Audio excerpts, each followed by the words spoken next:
intro play on the...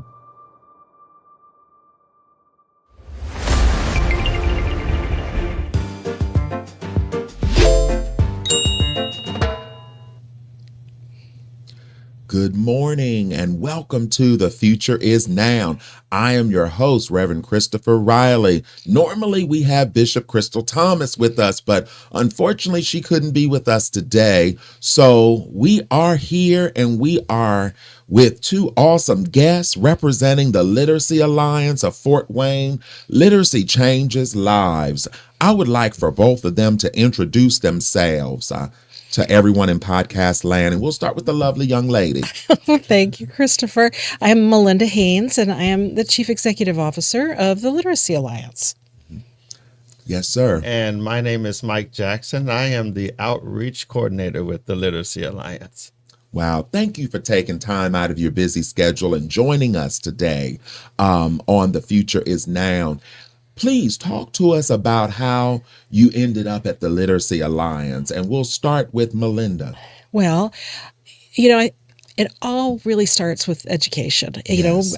We were at PFW together Yes. years ago, and I enjoyed working there very much. And at one point when we were there, Purdue purchased Kaplan and created Purdue Global. And Mitch Daniels, you might remember, offered the staff the opportunity to work on a degree for free. And I had always thought, I'd like to get my MBA, but as I was getting older, I thought I didn't know if the return on investment would really be worth it. And then I thought if he is offering that to me at no charge, I should take advantage of that opportunity. So I was in one of the first cohorts to work toward a master's degree. I finished it in 11 months, and through that process, I realized I wanted to do something else. And the process led me to the Literacy Alliance as an organization that was helping educate others to move ahead as well. So a job search ensued. I found the organization. I had to leave PFW, Yes. but I was able to find a spot where I felt like I was really making a difference in the community. So I've now been here since January of 2020. Did you always think you would be in education? I don't know. It's always been a part of my family. My grandfather was an educator, a teacher, a principal, a superintendent of schools, even has a school named after him in Ohio. It's always been highly valued by my parents that I would have an education. Going to PFW was the first time I had actually worked in academia at all. I'd always done nonprofit work. And it became a natural evolution, I think, and I feel very, very comfortable here at PFW. I worked at the Community Arts Academy. I ran that program for arts education for children and realized I really liked this administrative aspect. So I think every job leads you to the next great thing. So Absolutely. I'm very fortunate to have landed where I am. Mike, talk to us. Well, I've been with the Literacy Alliance for almost 8 years now. This coming June will make 8 years. And I have been very excited about being with the Literacy Alliance. How I found out about it is I was working formerly as a caseworker at a facility where I help people to get funding to be retrained for those who've been laid off workers. Yes. And I served on a financial committee for funding, and I served on that committee with a man named Brian Slichtenmeyer. Brian used to be one of the program directors here at the Literacy Alliance. He's recently retired. And so because of my relationship with him, I found out about an opening with the Literacy Alliance, and I know I had been a part of education before. I've always enjoyed being a part of education and helping young people to learn and to grow and develop their skill and to move toward their goals in education. And I saw the opportunity and just jumped on board, and I have never regretted it. I love being a part of the Literacy Alliance. You mentioned that you have a passion for helping people who've been laid off find employment. Yes. And you were once working as a caseworker with that population, but you've continued that passion at the Literacy Alliance. Talk to us about that initiative. Absolutely. You know, one of the great things is I got a chance to continue working with young people, working with adults that are trying to transition into an actual career. Yes. And so now, instead of writing grants for those individuals, I've actually been coaching them in terms of helping them to discover what it is that they're wanting to do, how to connect with those resources in the community so that they can start moving towards whether it's a college education, whether it's getting a full time employment, whatever it is that they're needing to do in their lives, I get to play a role in helping them to move in that direction. And I served as a site coordinator when I started off at the Literacy Alliance and eventually worked my way into being an outreach coordinator. And now I'm doing more networking with people in the community on behalf of our students. And that is it's more challenging and it's more exciting at the same time. So I'm really happy to be where I'm at today. Absolutely. And of course, we're happy to have you on The Future is Now. And we'll definitely have to have both of you back as the Literacy Alliance continues its programming. But I would like for Melinda to talk about some of the programs that you offer the Fort Wayne community. You have a wide variety of initiatives. So Yeah, we really do. I'm going to talk about the newest one first. Yes. That is one called Project Reads. That's the only program that we have for children, K through 3 specifically, children who are identified by their teachers as reading below grade level. And Project Reads has been around for 25, 30 years. It puts a adult mentor, volunteer with the student weekly, the same mentor through the school year to help bring that child up to grade level reading. Yes. So that's the basic fundamental program for children that we have. But the rest of our programs are all for adults. And the biggest one now is called Project Connect. Project Connect helps English language learners keep increasing their language proficiency. We are such a welcoming community here in Fort Wayne, and we have, I don't know, by our numbers, there are about 40,000 individuals who live here for whom English is not a native language. So it's a large number of people. We can't serve all 40,000, but we're serving a couple hundred of them. And these folks come to us for various reasons. Some are educated in their native country, but maybe their credential is not recognized here. Right. So they need to get their language skills up so that they aren't underemployed. Many of them are underemployed till their English proficiency improves. So we help them with that. And if their credential isn't recognized here, sometimes they have to start over. So when their English gets to a good enough level, they will take one of our high school equivalency classes to earn that credential and then keep moving on, perhaps go to Ivy Tech, Indiana Tech, or get a certification or training of some sort. Another program we have is Project Graduate. Project Graduate works with adults who dropped out of high school for whatever reason. And, they come to us at all ages. We will serve 18 and above. The average age has dropped a little bit in the last few years because the high school dropout rate during COVID went up. And so a lot of those kids dropped out, went to school, and then have come back because they realize they're trapped without that high school diploma. But we serve adults of all ages, and the programs, all of our programs, I should say, are free of charge. So when somebody comes in, they never pay anything to attend classes, nor for the high school equivalency exam when they take it. But everybody is we take them where they start. They come in, they take a test, we determine where their strengths and weaknesses are, and we work with them so that they will get the level of education they need to get to that credential or move on to their next goal. It can take somewhere between 2 weeks, 2 months, 4 months, 2 years to get their high school equivalency, just depending where they are when they came to us. I think right now the average time to completion is about 16, 17 weeks for most people. We also have a program called Project Build, and Project Build works with adults who come to us really with reading challenges. A lot of people, they see our name, they say, the Literacy Alliance, you teach people to read. Well, we do that, but that's not primarily what we do. But we do teach people to read. A lot of people can read, but there's a certain subset of folks who are reading below a sixth grade reading level. Yes. And we are the only program in town who will work with those folks. And what we do is we have them work one-on-one with a tutor because they really have individual needs and they have different goals. Some of them may want to get into a high school equivalency program. Some of them, there was one woman who came to us, her goal was just simply to be able to use her cell phone, not using voice recognition. She wanted to be able to text her own messages and things. So others want to read to their grandchildren or be able to fill out forms at their school or their doctor's offices. And so whatever those goals are, we're going to help them reach that level of self-sufficiency.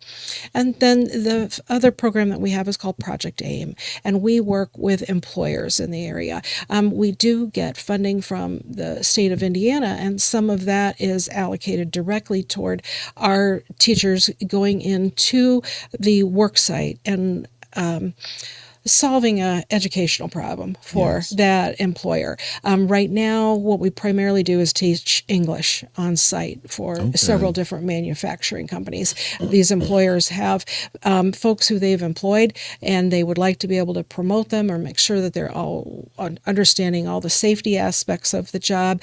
And so our teachers will go on site there and teach small group classes to those employers. And is that population primarily ELL or? Yeah, for Project AIM right now, it is primarily ELL classes. We can do other things. We have taught like Excel classes or different certifications, but that's the biggest need right now. We also partner with Fort Wayne Housing Authority on their Youth Build program. That one's a little bit unusual for us because that one targets 16 to 25-year-olds who have dropped out of high school. We don't normally work with those who are less than 18, but that's a very specialized audience. And so we do have a class with Youth Build at Fort Wayne Housing Authority as well. You mentioned funding. You have a couple of signature fundraisers that are coming up. We do. So I want you to tell our listening audience about those fundraisers and how they could purchase tickets and support the Literacy Alliance. Thank you. Yeah, we're big collaborators. Yes. And we've worked with a lot of different organizations over the years. And one of our collaborations that's a fundraiser that's coming up is called A Night at the Library. And we work with the Friends of the Allen County Public Library on that. We did it for the first time last year where we open up the library on a Friday night after hours, have people have a little bit of backstage access, tours with library employees who just love what they're doing, and you get to know a little bit more about what goes on behind the scenes. We have great food, a great drink, that special access. This year we're adding a few other special things that I can't quite confirm yet, but I will say they are artistic in nature.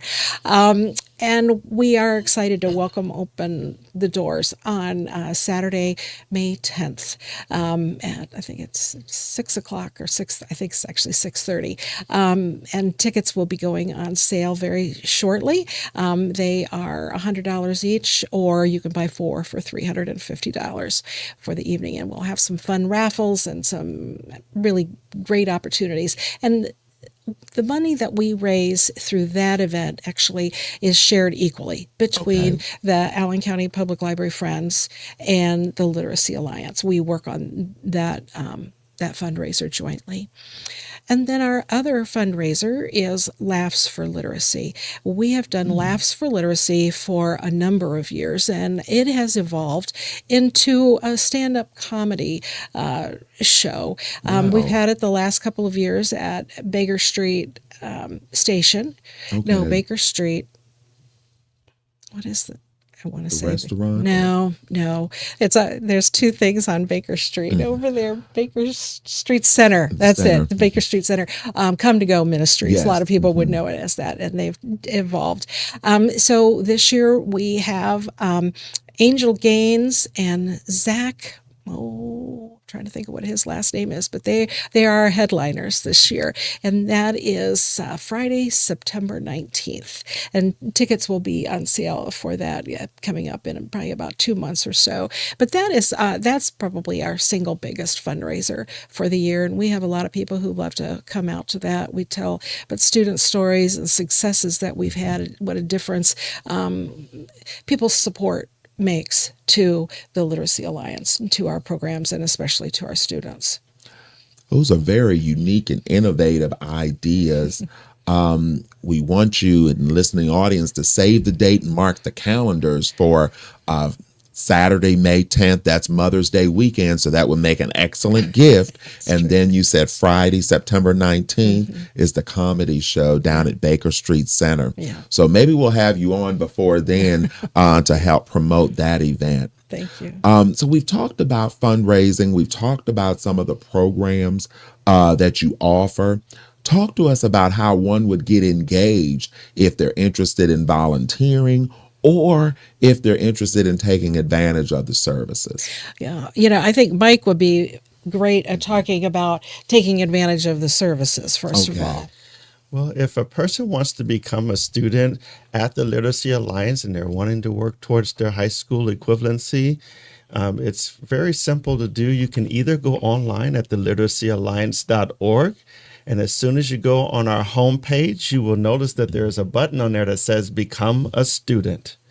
And you go on and click that button, and up comes an application. Fill out the application, and as soon as you hit the Submit button, that funnels right into our front office, and we will check your information and contact you for an appointment for orientation.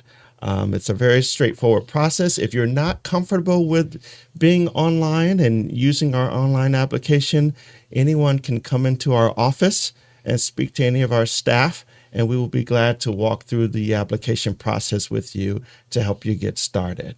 But you can come anytime. We have orientation every week. So if a person wants to get started right away, we're ready to go and to accept anyone that wants to get going right away. Is there a specific date and time that you offer orientation weekly? Typically speaking, usually orientations happen on Tuesday, but we can accommodate wherever it's necessary for anyone that needs to get in. I know that sometimes there are work conflicts and so on and so forth. All they have to do is share with us what those conflicts are, and we'll work around that to help them get started. Yeah, and we offer classes at various times to meet Yes. students' needs.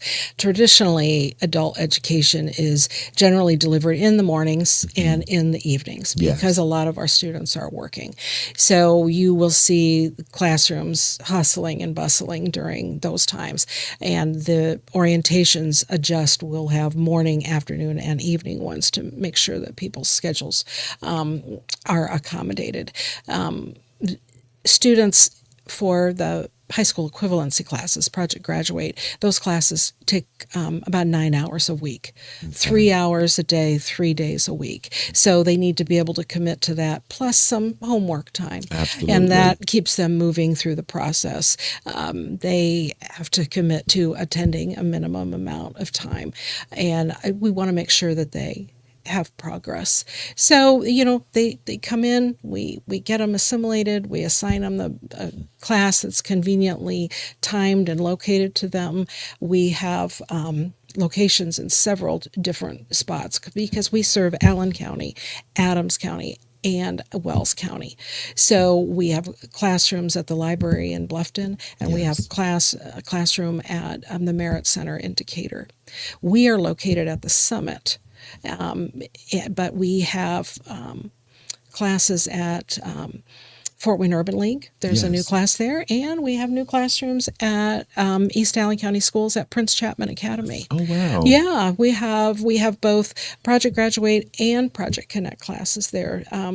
The Prince Chapman Academy, that area is a very high area of limited English proficiency folks, and so we've partnered with East Allen County Schools to make sure that the adults there are served. We also have class at Parkview Hospital. We've had one at Amani Family Services. We want We like to have a class where there's community Yes. already. When you already have community somewhere, you're going to get higher participation rates and higher success rates of those students. Absolutely. Yeah, Go ahead, Mike. one of the things our program stands out with is we really pride ourselves on kind of taking our students by the hand and walking them Yes. through the program.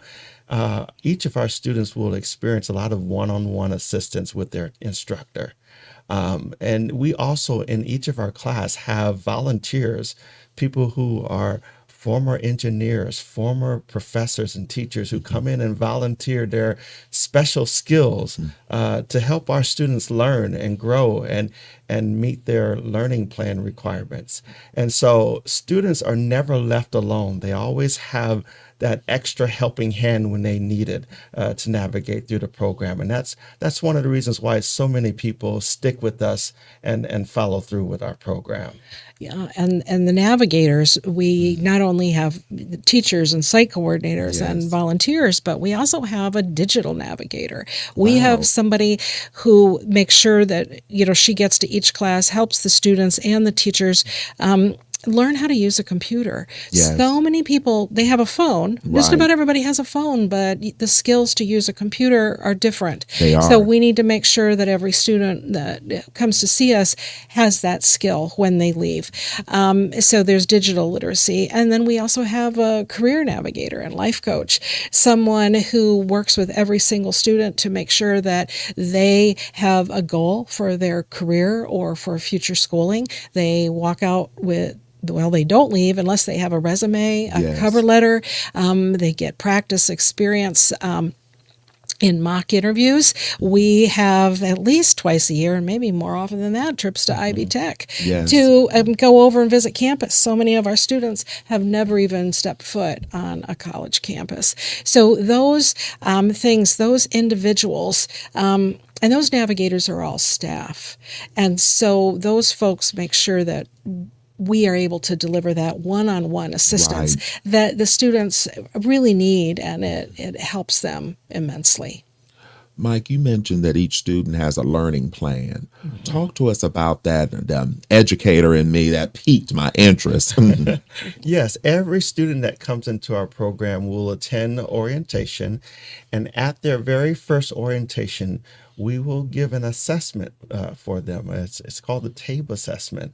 And what that does is allows us to figure out where this person is at currently in terms of their knowledge of all the major academic subjects. Okay. And then based on the results of that, we are able to determine where to start with that student. What subjects do they need the most help in, and continue to help them build their skills to where they are able to successfully take and pass the high school equivalency exam.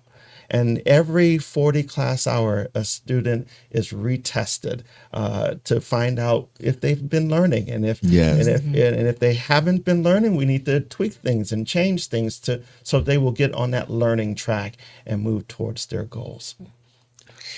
And one of the other things that's new for us is the high school equivalency test itself. We have, over the years when our students were ready to take that, we've partnered with both Fort Wayne Community Schools and with Ivy Tech to send our students to their testing centers. Yes. I'm sure but a lot of folks think of the high school equivalency test as the GED. Right. That was a well-marketed term, but that Yes. is just simply the brand name of a test to take. So over the years, the state of Indiana has allowed the GED, one called the TASC, one called the Yes. High Set, all of these different tests. And right now, Indiana allows High Set and GED. So we have options for our students, but what we have learned is that our students in our protected environment, sometimes they're afraid to go over to Fort Wayne Community Yes. Schools or to Ivy Tech, to a place where they haven't navigated the parking lot or Right. anything quite yet. So we were able to work with Comcast, who has funded a mobile testing center for us. Wow. So right down the hall now, we opened in late January our own mobile testing center. So when students are ready to take the GED, that's the test that we give, and our teachers, they say, whoop, you're testing high enough that you can go do that. They can just go right down the hall and take that test. There's no charge to them. It's done in the same facility where most of them have been taking class, and that's really removed a barrier, and it absolutely free to them, and thanks to Comcast. It sounds like that the Fort Wayne Literacy Alliance is just removing a lot of barriers. That's what it's all about, isn't it? It's really Yes. making sure that somebody can move ahead. And if we can remove every kind of barrier that we need to, that's what our goal is. I'm excited about the work that you're doing and that you're in the community and that you're touching so many lives. At Ivy Tech, I share with the staff and as a campus, we talk about changing lives one student and one family at a time. That's exactly right. And we're grateful to be partnering with you at Ivy Tech and with our Neutral Voices. So the best is definitely yet to come. Yeah.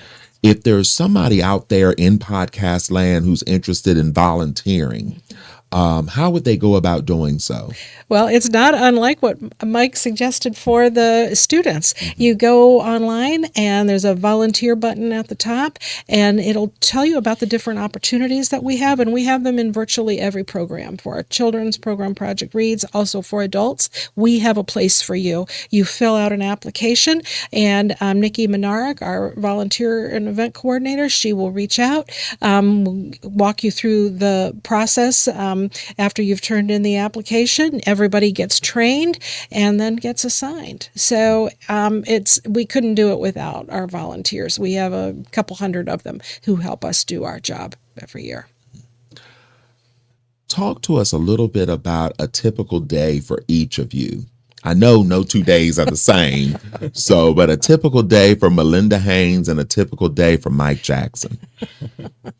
Well, a typical day doesn't usually include coming on a podcast first thing, but it is fun and it does happen, Yes. because, getting the word out is part of what we do. And Yes. Mike is really doing a great job with that. But my job is primarily raising the funding that's necessary to run the Literacy Alliance. So my day is generally revolves around talking to potential funders. We have an associate director of development who writes grants. I meet with donors.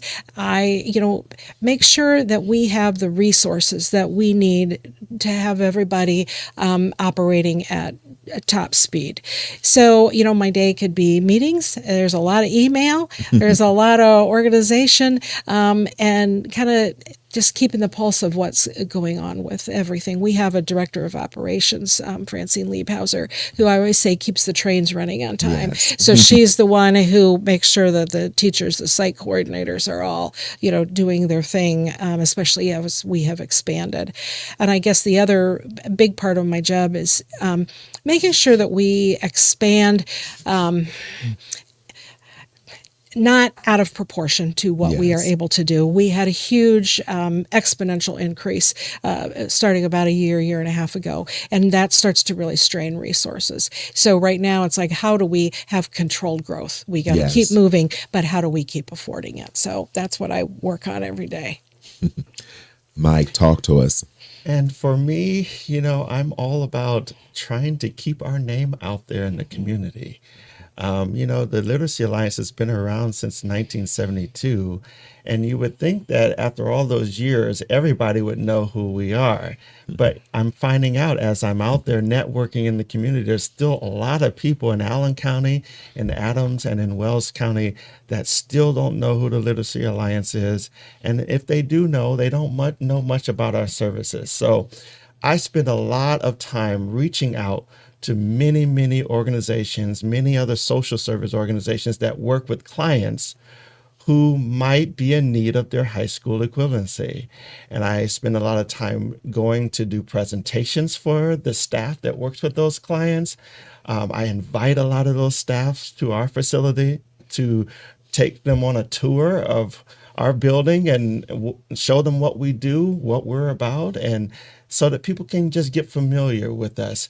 Many times you'll find my face at a lot of the community events. Yes. So if there's ever a festival or some kind of major event happening in the community, don't be surprised if you see me at a booth. And if you do see me, please feel free to come up and talk and ask any questions you want to ask. The Literacy Alliance is just all about reaching out to people and giving people an opportunity to know who we are and how we can help serve them in their educational goals. Well, save the date and mark the calendar for August 23rd. Our Neutral Voices and the Education Pillar will have a expo, an education expo at the Renaissance Point YMCA. So we definitely want you to be there and be present and to share all the great programs that's going on at the Literacy Alliance. Thank you. And so we'll email you and give you more information about that. But please share with our listening audience again where you're located, the address, your hours of operation, and your website. Sure. The Literacy Alliance's primary office is at the Summit, which is 1005 West Rudisill, and we are on the third floor in Suite 307. When you come off the elevator, our main office is right there, and we are open 8:30 to 4:30 Monday through Friday. People can go online to submit an application anytime. Once you do that, you will hear back from one of our administrative coordinators, Brian or Drew, or give a call, and they'll help get you right into the program. And if you're from Adams or Wells County, we'll also connect you right with the staff who we have who are serving those programs as well. And your website? literacyalliance.org. In the 2 minutes that we have left, we do want you to remind the listening audience of the date and location and brief details of your upcoming fundraisers. Sure. Saturday, May 10th, for a night at the library in conjunction with the Friends of the Allen County Public Library, 6:30. And you can get tickets and information about that on our website. There's a button that you'll be able to push for a night of the library. And then also Friday, September 19th for Laughs for Literacy at Baker Street Center. And as we wrap up today's broadcast, we were having fun and the time is up. It goes by so quickly, but we do want you to encourage someone that may be out there in podcast land who is teetering on the decision to come back and work on their high school equivalency or even an English language learner. Mm-hmm. So we want you to encourage them. Well, number one, it's never too late. And number two, average wage growth for someone who earns a high school equivalency is $8,900 annually. Wow. So if you get that in, even if you don't earn your HSE, just attending classes, average wage growth is $5,000 a year. That's a pretty big incentive for somebody to, come back, invest some time in yourself. And will you share your contact information? Sure. literacyalliance.org is our website. Mm-hmm. Our phone number is 260-426-7323. That's READ, READ, at the end of that. Mike, closing comments and share your email and contact information. Yes, if anyone out there is wanting to work on their HSE, please give us a call. Please come and visit us. If you just want to get your toe wet and just kind of get a sense for who we are and where we're at and what we look like, feel free to come visit us. Let me take you on a tour. If that's what you want to get familiar with who we are and what we do, I'll be glad to do that. You can reach me on the website. My information is located on literacyalliance.org. Also, my number is 423-0006. You can call me directly. And my email address is mike@literacyalliance.org. Yep, and I'm 260-423-0001, and that's Melinda at literacyalliance.org. Melinda and Mike, thank you for taking time out of your busy schedules and Thank joining you. us on The Future is Now. And again, we'll have to definitely have you back when Bishop Crystal can be with us, so you'll get the full experience. But again, we appreciate you and we're excited to partner with you. We're just excited about your future. The best is yet to come. Ears have not heard, nor eyes have seen what God has in store for the Literacy Alliance. Oh, thank you so much, Christopher. It's been great to be here. Yes. Well, that wraps up The Future is Now. And remember that an investment in your future today is a profitable gain tomorrow. I'm your host, Reverend Christopher Riley, and we'll see you next time. Take care and be blessed.